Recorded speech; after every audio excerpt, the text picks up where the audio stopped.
الحمد للہ والصلاة والسلام علی نبینا محمد وعلی آلہ وصحبہ اجمعین، اما بعد۔ ہم لوگ اس سے پہلے درس میں تقدیر کے حوالے سے کچھ باتیں ہم نے پڑھی تھی، جس میں تقدیر کے مراتب جو بتائے گئے تھے، اللہ تعالیٰ کا علم، کتابت اور اسی طرح سے ارادہ اور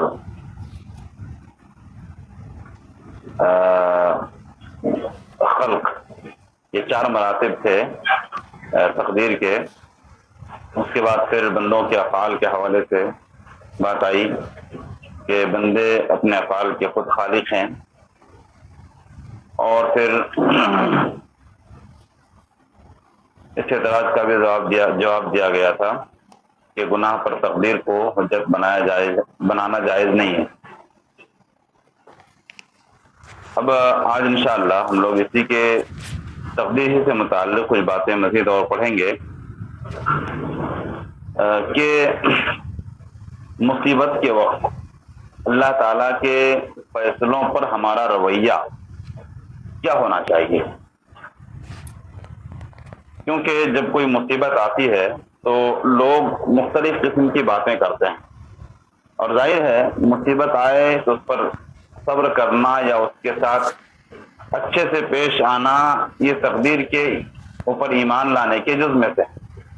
آپ دیکھیں گے بہت سارے لوگوں کو جو جب ان پر کوئی مصیبت آتی ہے، چاہے وہ جسمانی مصیبت یا گھریلو پریشانی یا اسی طرح سے مالی پریشانی یا کوئی بھی قسم کی پریشانی ہو، تو مختلف قسم کی باتیں لوگ کرتے ہیں۔ مثلا کہتے ہیں کہ اللہ تعالیٰ نے مثلا مصیبت کے لیے ہمارے ہی گھر کو چن لیا ہے، ایک مصیبت آئی نہیں کہ دوسری، ایک مصیبت ختم ہوئی نہیں کہ دوسری مصیبت آ گئی۔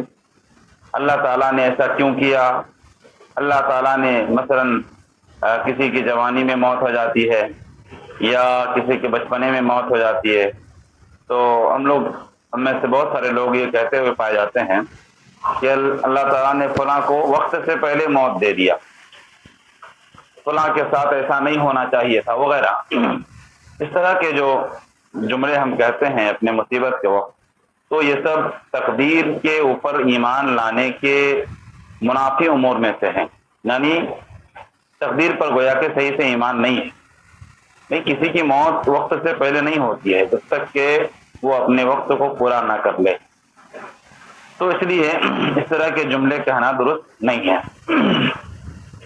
اب ایسے موقع پر جب کوئی مصیبت آتی ہے ہم پر، چاہے کسی بھی قسم کی مصیبت ہو، اس کے تعلق سے ہمیں چند اصول یاد رکھنے چاہیے۔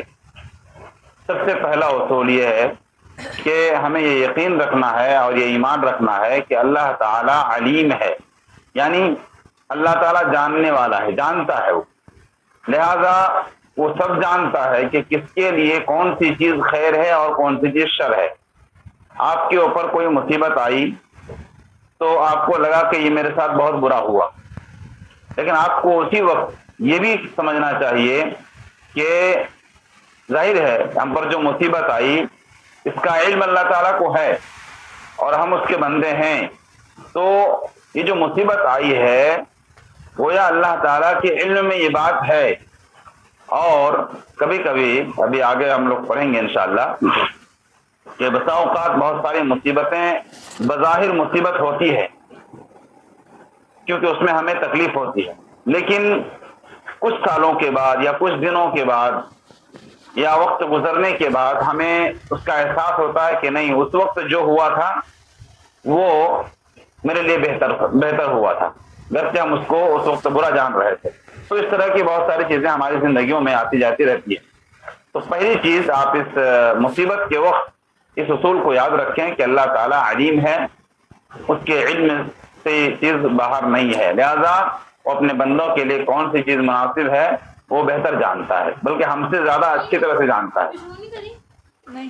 دوسرا اصول آپ یاد رکھیں مصیبت کے وقت کہ اللہ تعالیٰ حکیم ہے۔ حکیم یعنی حکیم کا معنی ہوتا ہے کہ کسی چیز کو اس کے مناسب جگہ پر رکھنا یہ حکیم حکمت کہلاتا ہے۔ چنانچہ اللہ تعالیٰ اس کے لیے جو کرتا ہے وہی مناسب ہے۔ یعنی مثلا کسی کی جوانی میں موت ہو گئی، ہم کو لگا کہ ابھی نہیں مرنا چاہیے تھا اس کو، لیکن اللہ تعالیٰ چونکہ کوئی بھی کام بغیر حکمت کے ساتھ نہیں کرتا ہے، تو اس میں بھی ہمیں اللہ کی حکمت پر یقین رکھنا چاہیے کہ اللہ تعالیٰ نے اگر اس کو جوانی میں موت دی ہے، یقیناً اس کے لیے اسی میں خیر ہے۔ اب کیا خیر ہے یہ تو ہم نہیں جان سکتے نا، کیونکہ ممکن ہے کہ اگر وہ مزید زندہ رہتا، کوئی ایسا گناہ کرتا جس کی بنیاد پر وہ جہنمی قرار پاتا، لیکن اس سے پہلے ہی اللہ نے اس کو اٹھا لیا اور اس کا وقت ہی اتنا ہی تھا۔ لہذا اللہ تعالیٰ کے حکیم حکمت کو پر ہمارا ایمان ہونا چاہیے کہ وہ کوئی بھی کام جو کرتا ہے وہ سب مناسب ہوتا ہے اور حکمت کے مطابق ہوتا ہے، گرچہ ہمیں اس کی حکمت کا پتہ ہو یا نہ ہو۔ تیسرا اصول اس ضمن میں مصائب کے باب میں، مصیبتوں کے باب میں ہمیں یہ یقین رکھنا ہے کہ اللہ تعالیٰ ہی ہمارا خالق ہے، اللہ تعالیٰ ہی ہمارا خالق ہے۔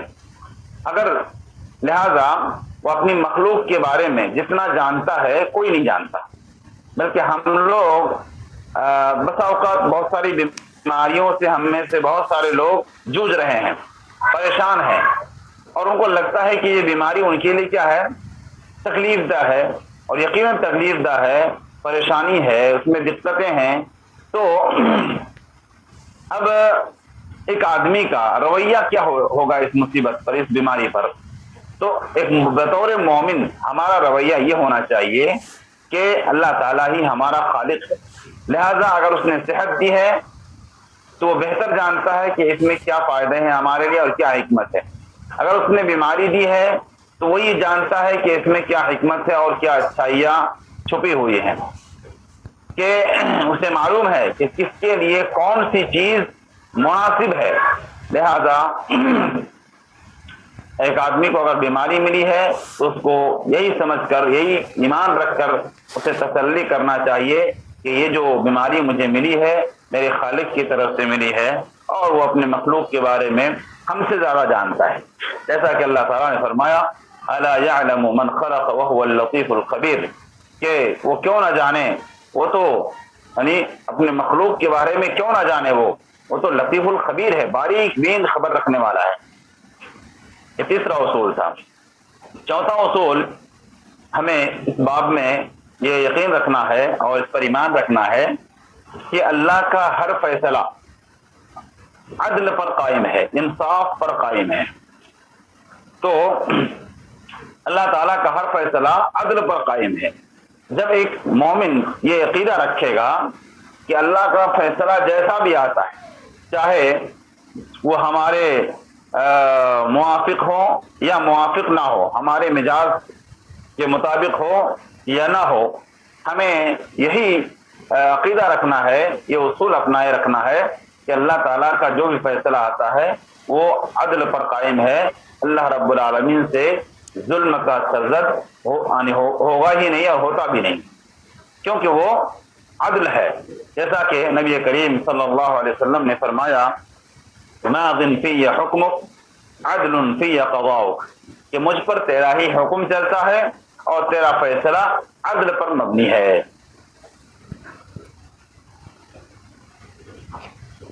لہذا یہ چار اصول اگر کوئی اپنا لے مصیبت کے باب میں، تو میں سمجھتا ہوں کہ انشاءاللہ وہ مصیبت میں اتنا زیادہ پریشان نہیں ہوگا جتنا کہ ان چیزوں پر ایمان نہ رکھنے کی وجہ سے پریشان ہوتا ہے، کہ اللہ تعالیٰ علیم ہے، اللہ تعالیٰ حکیم ہے، اللہ تعالیٰ ہی ہمارا خالق ہے، اور اللہ تعالیٰ ہی کا فیصلہ عدل پر قائم ہے۔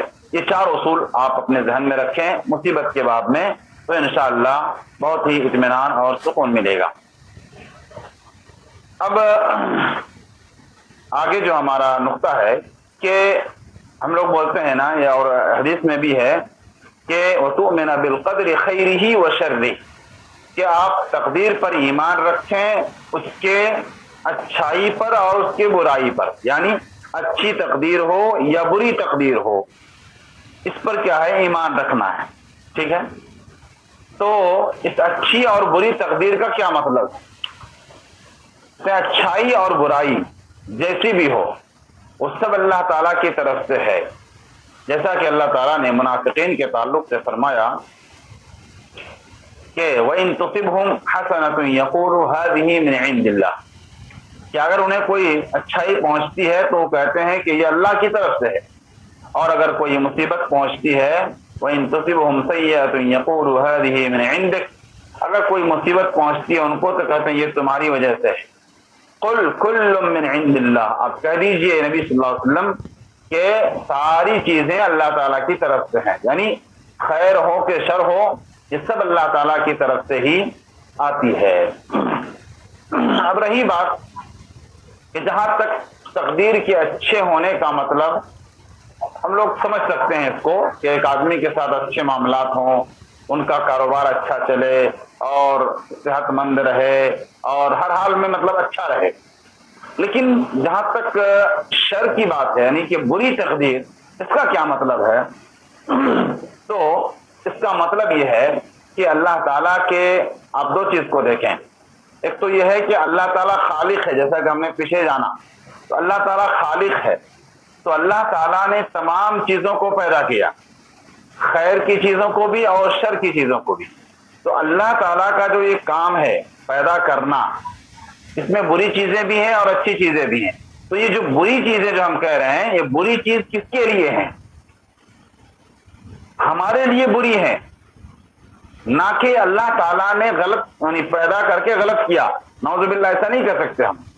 اللہ نے جو بھی پیدا کیا، ابھی ہم نے پڑھا اس سے پہلے کہ اللہ جو بھی کرتا ہے وہ حکمت کے مطابق کرتا ہے، یعنی تو اللہ رب العالمین نے جو کچھ بھی پیدا کیا ہے اس میں کچھ نہ کچھ اس کی حکمت ہے، چاہے وہ اچھی چیز ہو ہمارے لیے یا ہمارے تئیں وہ بری چیز ہو۔ تو اچھی اور بری کا مطلب کیا ہے؟ یعنی بری کا مطلب یہ ہے کہ وہ ہمارے لیے مخلوق کے تئیں وہ بری ہے، یعنی مخلوق کو وہ چیز بری لگتی ہے۔ ابھی چند مثال میں دوں گا تو مزید سمجھ میں آئے گا۔ تو آپ اس بات کو سمجھ جائیے کہ اللہ تعالیٰ خالق ہے، پیدا کرنے والا ہے، اس اعتبار سے اللہ تعالیٰ نے جو کچھ بھی پیدا کیا ہے وہ سب اس کی حکمت کے مطابق ہیں، لیکن جو بری چیز ہے اس کے بارے میں نبی کریم صلی اللہ علیہ وسلم اس کو کہتے ہیں نسبتاً وہ شر ہے، بری ہے، یعنی ہمارے لیے، جیسے نبی کریم صلی اللہ علیہ وسلم نے فرمایا کہ والخیر کلہ فی یدیک والشر لیس الیک، کہ تمام خیر تیرے ہی ہاتھ میں ہے اور شر کی نسبت تیری طرف نہیں کی جاتی ہے۔ یہ ادب کا تقاضا ہے، ادب کا تقاضا ہے کہ خیر کی جو باتیں ہوتی ہے تو اس میں اللہ کی طرف ڈائریکٹ نسبت کر دیا جاتا ہے، جبکہ شر کی بات جہاں آتی ہے تو وہاں ڈائریکٹ نسبت نہیں کرتے ہیں، یہ ادب کا تقاضا ہے۔ مثال اللہ تعالیٰ نے کہا صراط الذین انعمت علیہم، کہ یعنی صراط الذین انعمت علیہم اہدنا الصراط المستقیم، اے اللہ تو ہمیں صراط مستقیم کی طرف ہدایت دے، ایسا راستہ جس پر تو نے انعام کیا۔ انعام کرنا یہ اچھی چیز ہے نا، تو ہم ترجمہ کیا کرتے ہیں؟ انعام، تو نے انعام کیا، انعام کی نسبت سیدھے اللہ کی طرف کر رہے ہیں کیونکہ اچھی چیز ہے۔ اسی کے فوراً بعد اللہ نے کہا غیر المغضوب علیہم ولا الضالین، جن پر ان کا راستہ مت دکھا جن پر تیرا غضب ہوا اور جو لوگ گمراہ ہوئے۔ یہاں پر یہ نہیں کہا کہ جن پر تو نے غضب کیا یا جن کو تو نے گمراہ کیا، ایسا نہیں کہا گیا، حالانکہ غضب کرنا اور گمراہ کرنا یہ سب جو ہے نا یہ اللہ تعالیٰ کے ہاتھ میں ہے، تو یہاں پر نسبت نہیں کی گئی اللہ کی طرف بری چیز کی، کیونکہ یہ بری چیز ہے مخلوق کے تئیں۔ تو اب اس کو سمجھیں۔ اب میں چند مثالیں آپ کے سامنے رکھ رہا ہوں جس میں ہم یہ سمجھیں گے کہ بری تقدیر کیسے ہوتی ہے اور بری کس کے لیے ہوتی ہے۔ مثال کے طور پر زلزلہ آتا ہے، جب زلزلہ آتا ہے تو لوگوں کو بہت نقصان ہوتا ہے، ٹھیک ہے؟ تو کیا اس نقصان ہونے کی وجہ سے ہم یہ کہہ سکتے ہیں کہ اللہ تعالیٰ نے یہ زلزلہ بیکار لایا، بے مطلب کا زلزلہ لایا، زلزلہ لانا یہ اللہ تعالیٰ کا کام ہے، تو کیا اس نقصان اور تکلیف کی وجہ سے ہم یہ کہہ سکتے ہیں کہ اللہ تعالیٰ نے زلزلہ بیکار لایا؟ ہرگز نہیں کہہ سکتے ہیں۔ کیوں؟ کیونکہ ہم نہیں جانتے ہیں کہ اس میں اللہ تعالیٰ کی کیا مصلحت ہے۔ وہ یا زلزلہ لانا یہ اللہ تعالیٰ کا کام ہے اور اس میں مخلوق کو تکلیف ہوتی ہے، پریشانی ہوتی ہے، لیکن ہم یہ نہیں کہہ سکتے ہیں کہ اللہ تعالیٰ نے اس کو بیکار لایا، کسی حکمت کے مطابق لایا ہے جو ہم نہیں جانتے ہیں۔ تو بس ہم اتنا جانتے ہیں کہ اللہ تعالیٰ نے جو زلزلہ لایا یہ کسی حکمت کے مطابق لایا، کیونکہ اللہ تعالیٰ حکیم ہے، بغیر حکمت کے کوئی کام نہیں کرتا ہو، ٹھیک ہے؟ تو گویا اللہ تعالیٰ کے لیے زلزلہ لانا برا نہیں ہے، اللہ تعالیٰ کے لیے یہ کام برا نہیں ہے۔ برا ان لوگوں کے لیے ہے جو لوگ اس کی زد میں آتے ہیں، گویا اللہ تعالیٰ کا جو کام ہے، فعل ہے، اس میں کوئی شر نہیں ہے، وہ کسی نہ کسی حکمت کے تحت افعال کو انجام دیتا ہے۔ اسی طرح ایک دوسری مثال، جیسے سانپ اور بچھو ہیں، اگر کسی کو ڈس لے تو یہ جس کو ڈسا جائے گا اس کے لیے یقیناً تکلیف کی بات ہے نا۔ تو کیا اس وجہ سے ہم یہ کہہ سکتے ہیں کہ اللہ تعالیٰ نے سانپ اور بچھو کو بیکار پیدا کیا، خواہ یہ لوگوں کو ڈستے پھرتے ہیں، تکلیف پہنچاتے ہیں؟ ہم یہ نہیں کہہ سکتے ہیں کہ اللہ نے بیکار پیدا کیا، اللہ نے پیدا کیا ہے، اس کا مطلب اللہ کے اس فعل میں، اس کام میں کوئی نہ کوئی حکمت ہے جو ہم اور آپ نہیں جانتے ہیں۔ بلکہ یہ کہا جائے گا کہ اللہ تعالیٰ نے پیدا کیا ہے تو یقیناً کسی نہ کسی مصلحت کے تحت پیدا کیا ہے، کیونکہ وہ حکیم ہے، کوئی بھی کام بغیر حکمت کے نہیں کرتا ہے۔ یہ دوسری مثال۔ تیسری مثال دیکھیں آپ، بیماری، مختلف قسم کی بیماریاں لاحق ہوتی ہے لوگوں کو، تو اگر کسی کو کوئی بیماری لاحق ہوتی ہے تو ظاہر ہے اس میں اس کو تکلیف پہنچتی ہے اور یہ تکلیف کا باعث بھی ہے، لیکن اس وجہ سے یہ نہیں کہا جا سکتا کہ اللہ تعالیٰ نے بے مطلب اس کو بیماری دی، بلکہ اگر ایک مریض کو یہ پتہ چل جائے کہ اللہ تعالیٰ اس سے بیماری دے کر اس کے ساتھ کس طرح کے خیر کا ارادہ کیا ہے، تو وہ خواہش کرے گا کہ اس کی بیماری برقرار رہے، وہ شفا یابی ہی نہ ملے اسے، اس طرح کی تمنا کرے گا، کیونکہ اللہ تعالیٰ بیماری جب دیتا ہے اس بیماری کی تکلیف کے عوض میں اس کے گناہ کو مٹاتا ہے۔ یہ تو ہمیں معلوم ہو گیا، احادیث سے ہمیں یہ بات معلوم ہوئی کہ جب کسی بندے کو کوئی تکلیف پہنچتی ہے، یہاں تک کہ کانٹا بھی چبھتا ہے، تو اسے اس کے عوض میں اس کے گناہ مٹتے ہیں۔ اب ایک آدمی کو بیماری دی گئی ہے، اب پتہ نہیں اس بیماری میں اللہ تعالیٰ کی کیا حکمت ہے، لیکن بیماری دی اللہ نے، تو اس کی وجہ سے اس کو تکلیف ہوتی ہے، اس وجہ سے وہ یہ نہیں کہہ سکتا بحیثیت ایک مومن، وہ یہ نہیں کہہ سکتا کہ اللہ نے بیکار کی مصیبت دی ہے، بیکار کی بیماری دی ہے۔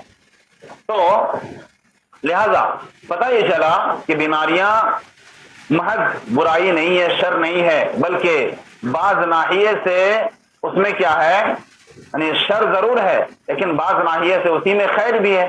جیسے ابھی ایک پہلو ہم نے ذکر کیا کہ بیماری ہوتی ہے، کوئی تکلیف ہوتی ہے تو اس کے گناہ مٹتے ہیں، تو یہ تو اس کے لیے اچھا ہی ہے نا، اس کے لیے اچھا ہی ہے کہ اس کے گناہ مٹ رہے ہیں۔ تو بہرحال تو اللہ تعالیٰ کے کسی کام میں کوئی برائی نہیں ہے۔ اب دیکھیے ایک اور مثال ہمارے سامنے ہے کہ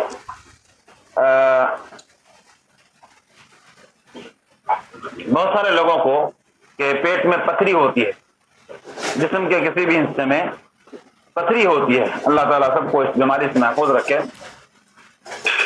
تو پتھری ہوتی ہے تو کیا ہے، اس کے درد سے لوگ پریشان ہوتے ہیں، پریشان ہو جاتے ہیں، ایک طرف درد ہے، اور پھر جب وہ ڈاکٹر کے یہاں جاتا ہے تو ان سے کہا جاتا ہے کہ آپریشن کرواؤ۔ ایک درد تو پہلے سے ہے، اوپر سے ایک اور درد، یعنی آپریشن کریں گے تو ظاہر ہے کچھ دن تو تکلیف ہوگی، تو آپریشن کروانے کے لیے جب کہا جاتا ہے تو وہ تیار بھی ہو جاتا ہے۔ کیوں تیار ہوتا ہے؟ اس لیے کہ اس امید کے ساتھ کہ آپریشن کرنے کے بعد وہ درد ہمیشہ کے لیے ختم ہو جائے گا۔ گویا ایک آدمی ایک مصیبت پر دوسری مصیبت لینا گوارا کر لیتا ہے۔ کیوں کر لیتا ہے؟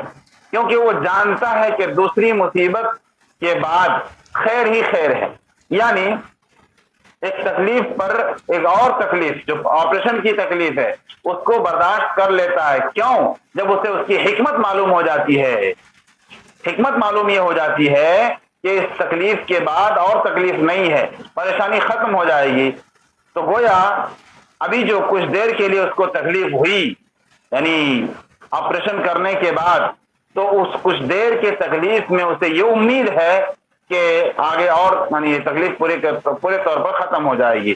تو یعنی کسی بھی چیز میں شر محض نہیں ہے بلکہ اس میں خیر کا پہلو بھی ہوتا ہے، گرچہ ہمیں معلوم نہیں ہوتا ہے، لیکن ہم بطور مومن ہمیں کیا کرنا چاہیے؟ اس پر ایمان رکھنا چاہیے۔ اسی طرح ایک مسئلہ اور ہے اور ایک مثال اور ہے، بہت سارے رشتے جو ہے نا، آپ دیکھیں گے کہ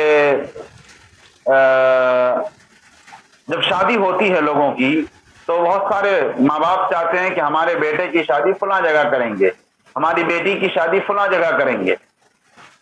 سارے لوگ تیار ہوتے ہیں اور بالکل بات چیت تقریباً طے ہو جاتی ہے۔ اس کے بعد کچھ ایسے معاملات سامنے آتے ہیں، نکاح نہیں ہو پاتا ہے، شادی نہیں ہو پاتی ہے۔ تو کبھی کبھی ایسے کیا ہوتے ہیں، رشتے خراب ہو جاتے ہیں، دونوں رشتے آپس میں بات چیت بند کر دیتے ہیں اور آپس میں ایک قسم کی نفرت ہو جاتی ہے، اور اتفاق ایسا ہوتا ہے کہ وہ نکاح نہیں ہو پاتا ہے۔ تو بولتے ہیں اتنے دن سے آپ نے بول کے رکھا تھا، پھر ابھی وقت پر آپ جواب دے رہے ہیں، تو کوئی نہ کوئی وجہ ہوتی ہے۔ اب ایسے موقع پر آدمی کو تقدیر پر یقین کرنا چاہیے، کیونکہ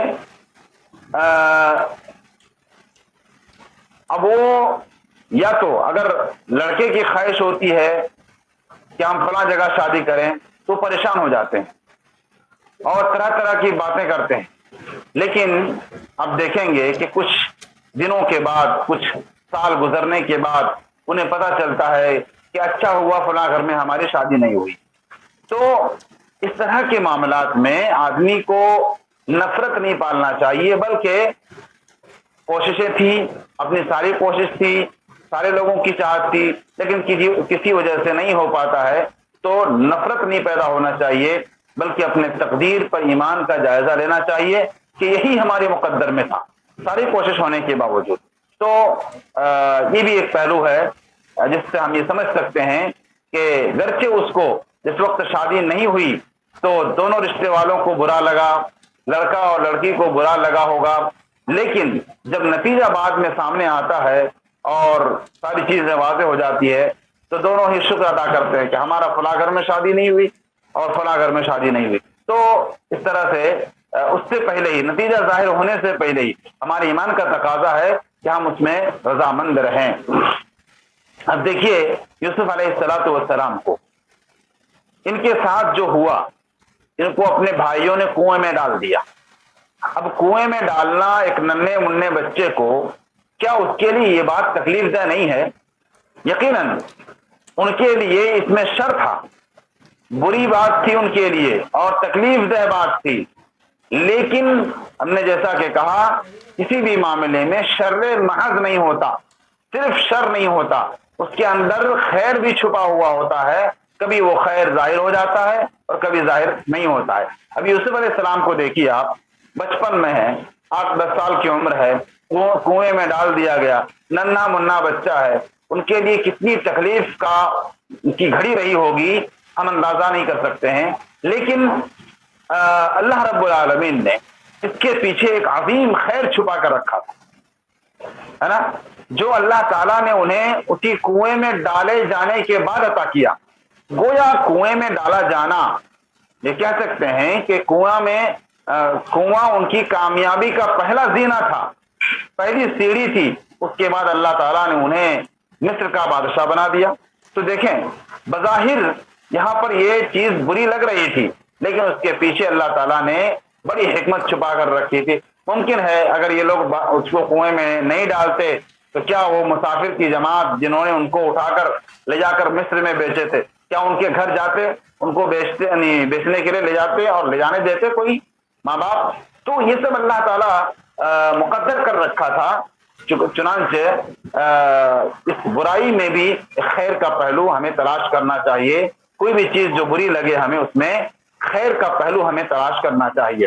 موسیٰ علیہ السلام کا واقعہ دیکھیے آپ.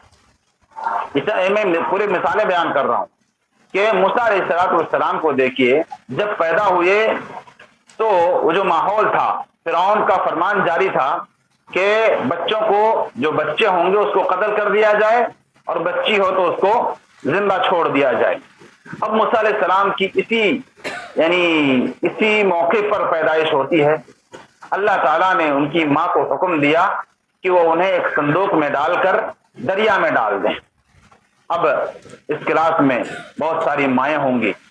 اب آپ تصور کیجئے کہ ایک ماں کے لیے اپنے بچے کو, شیر خوار بچے کو, دودھ پیتے بچے کو سمندر میں ڈالنا, کیا کوئی ماں یہ کر سکتی ہے؟ ہرگز نہیں کر سکتی. لیکن چونکہ اللہ کا حکم تھا, کہا کہ اس کو صندوق میں ڈال دو, اس کے بعد معاملہ چھوڑ دو میرے ہاتھ میں.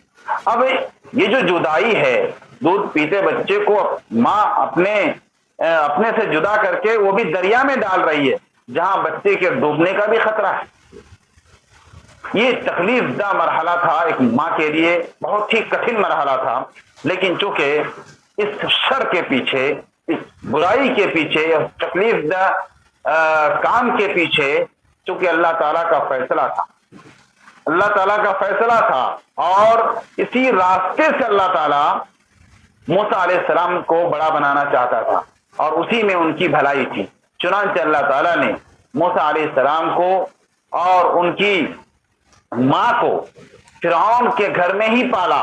دیکھیے, ایک طرف فرعون سازش کر رہا ہے بچوں کو مارنے کی, دوسری طرف اللہ سازش کر رہا ہے کہ موسیٰ علیہ السلام کو بھی اور ان کی ماں کو بھی بطور ایک دودھ پلانے والی خاتون کے, ان کو اپنے گھر میں رکھنے لگا, اپنے گھر میں پالنے لگا, تنخواہ دینے لگا, اور پھر اللہ تعالیٰ نے ان کی چال کو بالکل خائب و خاسر کر دیا. تو دیکھیں, آپ نے ان تمام مثالوں میں غور کیا کہ جو چیزیں بظاہر بری لگتی ہیں ہم کو اور آپ کو, شر لگتی ہیں, اس میں اس کے اندر ایک خیر کا پہلو ہوتا ہے. اس خیر کے پہلو کو ہمیں ہر مصیبت میں, ہر پریشانی میں تلاش کرنا چاہیے. اگر مل جائے وہ خیر کا پہلو تو الحمدللہ, نہ ملے تو آپ کو, ہم کو یہ یقین رکھنا ہے کہ اللہ رب العالمین نے یہ کیا ہے. اللہ رب العالمین یقیناً کسی حکمت کے مطابق یہ کیا ہے اور ہم پر یہ مصیبت آئی ہے. لہذا اگر ایک آدمی یہ مزاج لے کر کے جیے تو انشاءاللہ وہ زندگی کے کتنے ہی بڑے بڑے مسائل ہو جائیں, چاہے جیسے رشتوں میں بڑی دراریں ہوتی ہے, کسی کی طلاق ہو جاتی ہے, کسی کے شوہر کا انتقال ہو جاتا ہے, کسی کی بیوی کا انتقال ہو جاتا ہے, بچے چھوٹے ہوتے ہیں, ماں باپ کا انتقال ہو جاتا ہے. ان سارے مصیبت کے گھڑی میں ہمیں تقدیر کے اس پوائنٹ کو ذہن نشی رکھنا چاہیے کہ اللہ رب العالمین نے یہ کیا ہے تو یقیناً اسی میں کچھ نہ کچھ حکمت ہے جو ہمیں معلوم نہیں ہے, لیکن اللہ کے اس فعل سے, اس کام سے ہمیں راضی رہنا چاہیے. اس کے بعد ایک قول ہے یہاں پر, ایک بات سلف کا یہ قول ہے, اور یہ قول میں سمجھتا ہوں اگر کوئی اپنے زندگی میں اسے اپنا لے, نافذ کر لے, تو بہت سارے پریشانی کے عالم میں یہ قول اور یہ بات جو میں ابھی بتانے جا رہا ہوں یہ دوا کا کام کرے گی. دوا کا کام. کہتے ہیں, بعض سلف کا قول ہے, کہتے ہیں کہ انی ادعو اللہ فی حاجت فاذا اعطانی ایاها فرحت مرة واذا لم يعطنی ایاها فرحت 10 مرات لأن الأولى اختیاری والثانیہ اختیار اللہ علام الغیوب. بعض سلف کا یہ قول ہے, کہتے ہیں اگر میں کوئی چیز اللہ تعالیٰ سے مانگتا ہوں, اے اللہ مجھے فلاں چیز دے, فلاں چیز دے, فلاں چیز دے, جو آپ کو دل کیا آپ نے مانگا, اچھی اچھی چیزیں مانگا, کہتے ہیں وہ چیز مجھے مل جاتی ہے. دعا کیا اور اللہ نے کچھ ہی دنوں میں وہ چیز عطا کر دیا.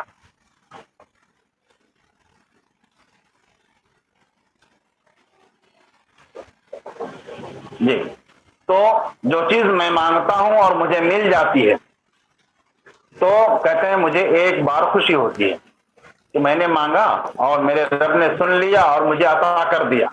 ایک بار خوشی ہوتی ہے. اور میں مانگتا ہوں اللہ سے اور مجھے نہیں ملتی ہے وہ چیز. مانگا اے اللہ مجھے دولت دے دے, اے اللہ مجھے اولاد دے دے, اے اللہ مجھے, یعنی دنیا بھر کی جو چیزیں آپ چاہتے ہیں مانگا آپ نے. کہتے ہیں میں مانگتا ہوں اور مجھے وہ چیز نہیں ملتی ہے تو کہتے ہیں مجھے 10 بار خوشی ہوتی ہے. اللہ اکبر. مانگا اور مل گئی تو ایک بار خوشی ہوئی, مانگا اور نہیں ملی وہ چیز تو کہتے ہیں 10 بار خوشی ملتی ہے. پوچھا گیا کیوں, ایسا کیوں ہے؟ جو تعجب خیز بات ہے. کہا اس لیے کہ جو چیز میں نے مانگا مجھے لگا کہ یہ سب چیزیں میرے پاس ہونی چاہیے, میری ضرورت ہے, مانگا مجھے مل گئی, گویا مجھے جو ملی وہ میری چاہت کے مطابق مل گئی. لیکن جو چیز میں نے مانگا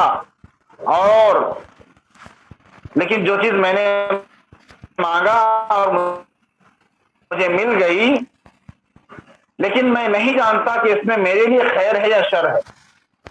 مثلا ایک آدمی نے دعا کیا اللہ سے کہ اللہ مجھے اولاد دے, اللہ نے دے دیا فوراً. تو کہتے ہیں کہ مجھے ایک بار خوشی ہوئی لیکن میں نہیں جانتا کہ اس اولاد میں میرے لیے خیر ہے یا شر ہے.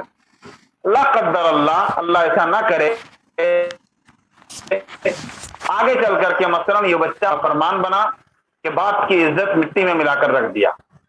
اب آپ بتائیے وہ باپ ابھی کیا کہے گا جب اس بچے نے اس کے یعنی بچہ بے دین نکلا تو وہ باپ اب کیا کہے گا؟ کہے گا کہ کاش کہ یہ بچہ میرا نہ ہوا ہوتا. یہی تو کہتے ہیں. تو کہتے ہیں ایک بار مل جاتی ہے تو مجھے یعنی جو چیز مانگتا ہوں مل جاتی ہے تو ایک بار خوشی ہوتی ہے, لیکن مجھے نہیں معلوم کہ اس میں خیر ہے یا شر ہے. لیکن جو چیز میں نے مانگا اور مجھے نہیں ملی تو 10 بار خوشی اس لیے ہوتی ہے کیونکہ میں نے مانگا, میں سمجھا کہ یہ میری ضرورت ہے اور میرے پاس ہونا چاہیے, لیکن میرے رب نے اسے میرے لیے مناسب نہیں سمجھا, اسے میرے لیے مناسب نہیں سمجھا, اس لیے مجھے نہیں ملی, اس لیے مجھے نہیں ملی. گویا یہ میرے رب کی پسند ہے. اب ایک مومن کا رویہ ایسا ہی ہونا چاہیے کہ مانگے اور نہ ملے تو اسے 10 بار خوشی ہونی چاہیے کہ ہم نے مانگا, مثلا گاڑی مانگا تھا, کسی نے دعا کیا کہ اللہ مجھے گاڑی دے, نہیں ملی تو اس پر اس کو اللہ کا شکر ادا کرنا چاہیے. کیا پتا گاڑی ملتی, ایکسیڈنٹ ہوتا, مر جاتا, لیکن اللہ نے نہیں دیا. اس کا مطلب یہ کہ ایسا بھی ہو سکتا تھا گاڑی مل جاتی تو اس کے اندر تکبر اور گھمنڈ آ جاتا, پھر لوگوں کو حقیر سمجھتا, غریبوں کی قدر نہیں کرتا. اس لیے اللہ نے اگر نہیں دیا تو سمجھو کہ اسی میں خیر ہے, اسی میں اس کے لیے خیر ہے, کیونکہ میرا رب میرے بارے میں مجھ سے زیادہ اچھی طرح جانتا ہے کہ مجھے کس چیز کی ضرورت ہے اور کس چیز کی ضرورت نہیں ہے. آپ مانگے ضرور, لیکن ایسا نہیں کہ اگر بظاہر آپ کو جو لگ رہا ہے کہ مجھے نہیں ملی وہ چیز تو اس میں کیا ہے آپ غمزدہ ہو جائیں, پریشان ہو جائیں. نہیں, نہ ملنے پر بھی اللہ کا شکر ادا کرنا چاہیے کہ یہ میرے لیے شاید نقصان دہ تھی جو میرے رب نے مجھے نہیں عطا کیا. تو اگر یہ بات ہمارے ذہن میں بیٹھ جائے تو یاد رکھیں بہت سارے معاملات اور زندگی کے جو پہلو ہیں اس میں ہمیں بڑے سکون اور اطمینان کی سانس لینے کا موقع فراہم کرے گا. اب آخری نقطہ ہمارا آج کے اس تقدیر کے مسئلے پر وہ یہ کہ ابھی ہم نے تقدیر کے بہت سارے مسائل کو سنا, سیکھا. تقدیر پر ایمان لانے کے کیا فائدے ہیں؟ بہت ساری باتیں ہیں, تقریباً ضمناً آ چکی ہیں, لیکن اس کو ہم پوائنٹ وائز یعنی پوائنٹ آؤٹ کرتے ہیں کہ تقدیر پر ایمان لانے کے بہت سارے فوائد ہیں. پہلا فائدہ تو یہ کہ تقدیر ہوتا ہے تو اس کی مضبوط ہوتی ہے. پہلا پوائنٹ ہے کیا؟ توحید مضبوط ہوتی ہے. کیسے؟ اس طور پر کہ تقدیر پر ایمان زمین پر ہوتا ہے تعالیٰ کی مرضی سے ہوتا ہے. اس سے یعنی اس کے اندر اللہ تعالیٰ کی بڑائی اور کبریائی کا احساس پیدا ہوتا ہے.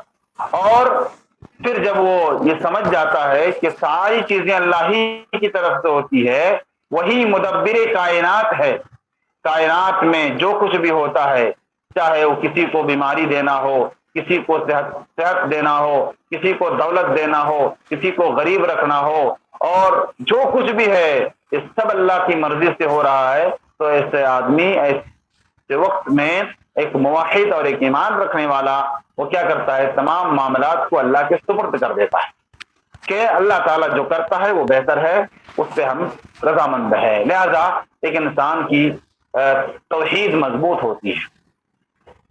دوسرا فائدہ تقدیر پر ایمان رکھنے کا کہ کبر و غرور اور تکبر، گھمنڈ، ان تمام چیزوں سے سلامتی ملتی ہے. ان تمام چیزوں سے آدمی سلامت رہتا ہے، بچا ہوا رہتا ہے. کیسے؟ اس طور پر کہ جو شخص تقدیر پر ایمان رکھتا ہے وہ یہ بھی یقین رکھتا ہے کہ ہر خیر و بھلائی اللہ کی طرف سے ہے، کسی کی عقل و دانش کا کوئی کمال نہیں. اس طرح سے وہ اللہ تعالیٰ کے سامنے عاجز ہو کر اپنے آپ کو پیش کرتا ہے. ظاہر ہے جب ساری چیزیں اللہ کی طرف سے ہے اور ایک آدمی یعنی کبر و غرور میں کب آتا ہے، تکبر کب کرتا ہے؟ جب وہ یہ سمجھتا ہے کہ یہ تو میری کمائی ہے، یہ میں نے کیا ہے، یہ میری محنت کا نتیجہ ہے. یعنی معاملے کو جب اپنی طرف دھکیل دیتا ہے تو ایسی صورت میں اس کے اندر کبر و غرور پیدا ہوتا ہے. لیکن ایک تقدیر پر ایمان رکھنے والا بندہ یقیناً وہ یہ ایمان رکھتا ہے کہ جو کچھ بھی ہم کما رہے ہیں اور جو کچھ بھی خیر و بلائی آ رہی ہے وہ سب اللہ کی طرف سے ہے، ہم تو بس ایک ذریعہ ہیں. لہٰذا ایسی صورت میں وہ آدمی تکبر نہیں کر سکتا ہے، وہ اللہ کے سامنے اپنے آپ کو سرنڈر کرے گا اور جھک کر کے رہے گا، اور جھکنے والا آدمی وہ متکبر نہیں ہو سکتا. تیسرا فائدہ تقدیر پر ایمان رکھنے کا کہ جو شخص تقدیر پر ایمان رکھتا ہے وہ اللہ تعالیٰ سے ہمیشہ لو لگائے رکھتا ہے، اپنا رابطہ اب اللہ رب العالمین سے ہمیشہ قائم رکھتا ہے. کیونکہ جو شخص تقدیر پر ایمان رکھتا ہے وہ آدمی ہمیشہ اللہ تعالیٰ کے سامنے اپنے آپ کو محتاج بنا کر پیش کرتا ہے. کسی کام کو کرتے ہوئے اللہ تعالیٰ ہی سے مدد طلب کرتا ہے. اب ظاہر ہے ایک بندہ جو تقدیر پر ایمان رکھتا ہے اور وہ جانتا ہے کہ ساری چیزیں اللہ کی طرف سے آتی ہیں، تو وہ آدمی اگر کمانے کے لیے جائے گا تب بھی وہ اللہ سے مدد مانگے گا، عبادت کے لیے کھڑا ہوگا تب بھی وہ اللہ سے مدد مانگتا ہے. ایاک نعبد و ایاک نستعین، اے اللہ ہم تیری ہی عبادت کرتے ہیں، تجھے سے مدد مانگتے ہیں. تو یہ جو طریقہ ہے، اور پھر جیسا کہ ہم غالباً بسم اللہ کی اس میں تشریح میں کہ بسم اللہ یہ کلمہ استعانہ ہے.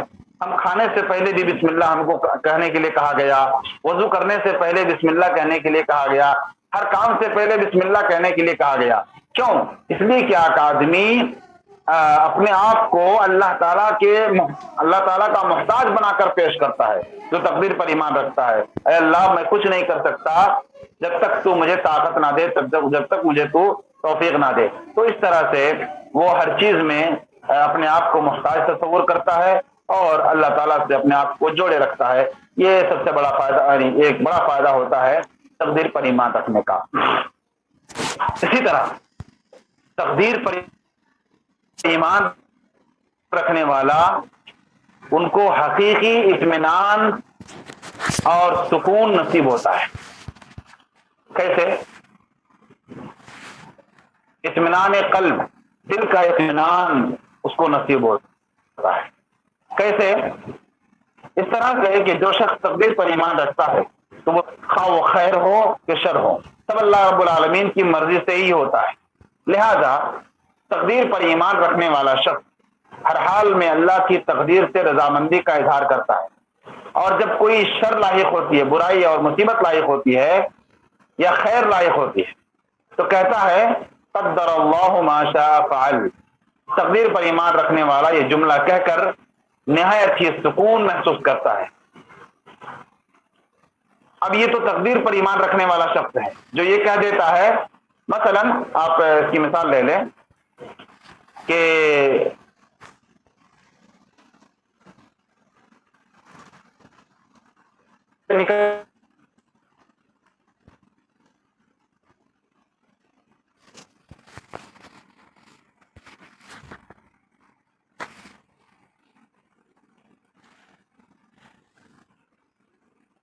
ہوا گیا اور ایکسیڈنٹ ہو گیا، ہاتھ پیر یا کچھ ٹوٹ گیا، تو گھر والے کیا بولتے ہیں؟ ہم نے منع کیا تھا تمہیں جانے کے لیے، تم چلے گئے۔ لیکن ایک مومن بندہ یہاں پر کیا کہے گا؟ وہ سارے احتیاطات اور سارے یعنی کوئی ایسی چیز نہیں کی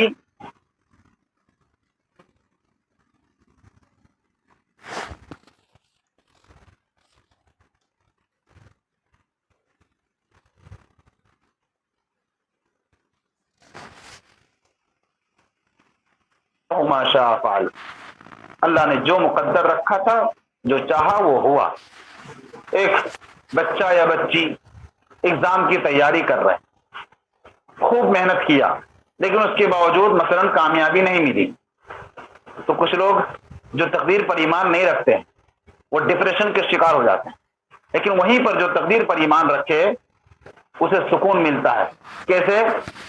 بس اس کے لیے شاید اسی میں بہتر تھا، شاید اس کے لیے یہی بہتر ہے۔ اب وہ یہ کہہ کر کے اپنے آپ کو سکون پہنچاتا ہے قدر اللہ ما شاء فعل۔ اس کا مطلب یہ نہیں کہ آپ یعنی محنت بھی نہ کریں اور جب فیل ہو جائیں تو کہیں اللہ تعالیٰ نے جو چاہا ایسا ہوا، یہ غلط ہے۔ محنت کریں، آپ جو اسباب اختیار کرنا ہے، جو کتاب سے تیاری کرنی ہے آپ خوب کریں، لیکن اس کے بعد اگر مثلا کامیابی نہیں ملتی ہے تو ڈپریشن میں نہ آئے اور پریشان نہ آئے۔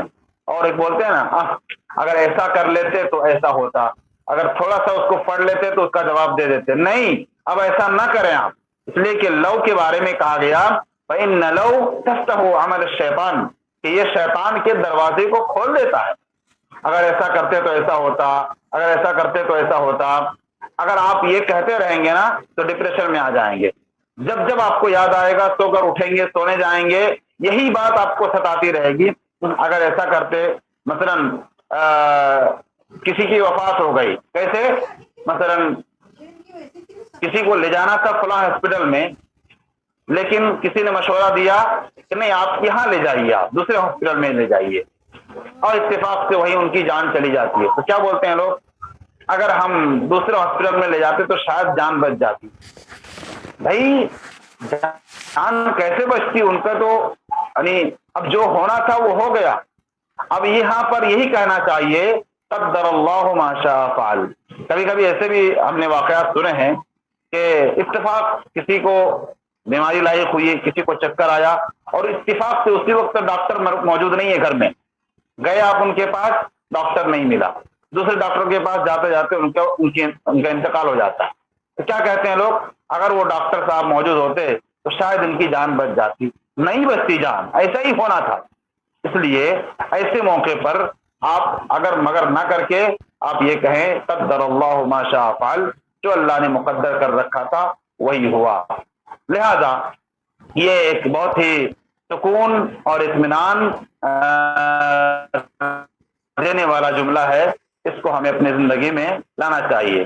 اب لہذا جو شخص تقدیر پر ایمان نہیں رکھتا ہے اس کی زندگی پریشانیوں سے گزرتی ہے، کیونکہ جب بھی کوئی خیر لائق ہوتی ہے اس پر وہ اچھل کود کرتا ہے، جبکہ شر لائق ہونے پر کہتا ہے اگر ایسا کرتے تو ایسا ہوتا، ایسا نہیں کرتے تو ایسا نہیں ہوتا وغیرہ۔ تو اس سے یہ پریشان کن جملہ ہے، اس سے بچنا چاہیے۔ اسی طرح سے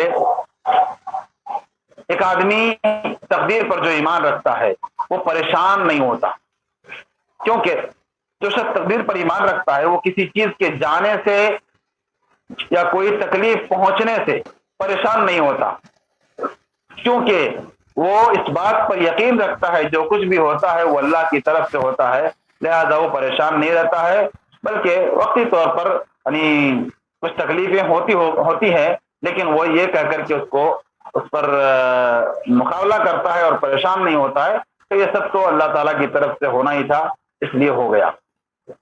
اسی طرح سے تقدیر پر ایمان رکھنے کا ایک فائدہ یہ ہوتا ہے کہ صبر اور شکر کا جذبہ پیدا ہوتا ہے، صبر اور شکر کا جذبہ پیدا ہوتا ہے، کیونکہ جو شخص تقدیر پر ایمان رکھتا ہے وہ نعمتوں کی حصول یابی کے بعد اللہ کا شکر ادا کرتا ہے، جبکہ کوئی مصیبت پہنچنے پر وہ صبر کرتا ہے۔ چنانچہ جب نعمت ملی تو وہ شکر ادا کیا تو شاکرین کا اجر لے گیا، مصیبت پہنچی تو وہ صبر کر لیا اور صابرین کا اجر وہ لے گیا، گویا ہر حال میں وہ نیکی کے مابین رہا۔ لہذا تقدیر پر ایمان رکھنے والا شخص ہی ہر مصیبت پہ صبر کر سکتا ہے اور ہر نعمت پر شکر ادا کر سکتا ہے۔ اسی طرح تقدیر پر ایمان رکھنے کا ایک فائدہ یہ ہے کہ کمال توکل یعنی اللہ پر مکمل بھروسہ پیدا ہوتا ہے، اس لیے کہ جو شخص تقدیر پر ایمان رکھتا ہے وہ اللہ تعالیٰ پر مکمل توکل بھی رکھتا ہے، بھروسہ بھی رکھتا ہے ہر معاملے میں۔ اسی طرح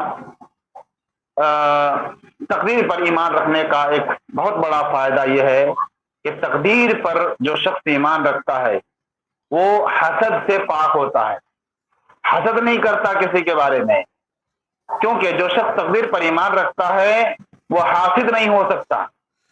حاسد کون ہوتا ہے؟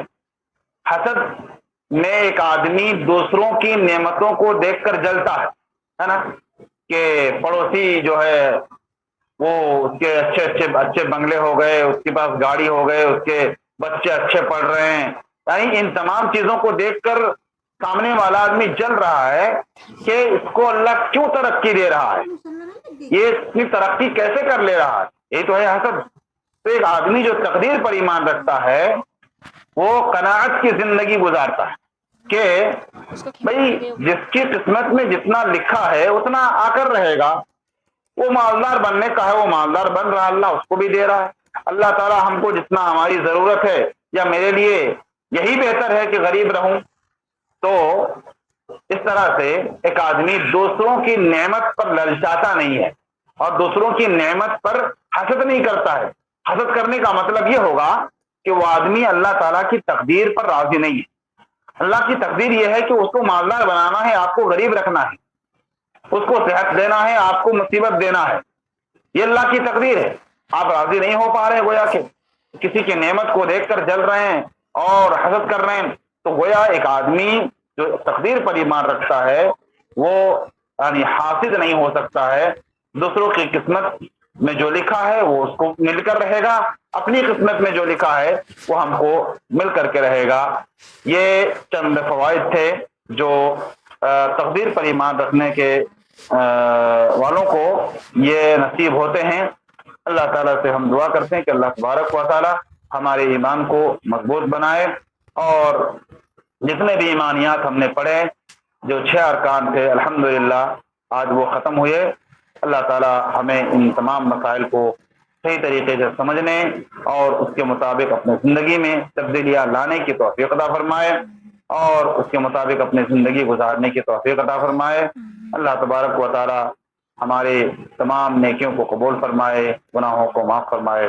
آمین وآخر دعوانا الحمدللہ رب العالمین۔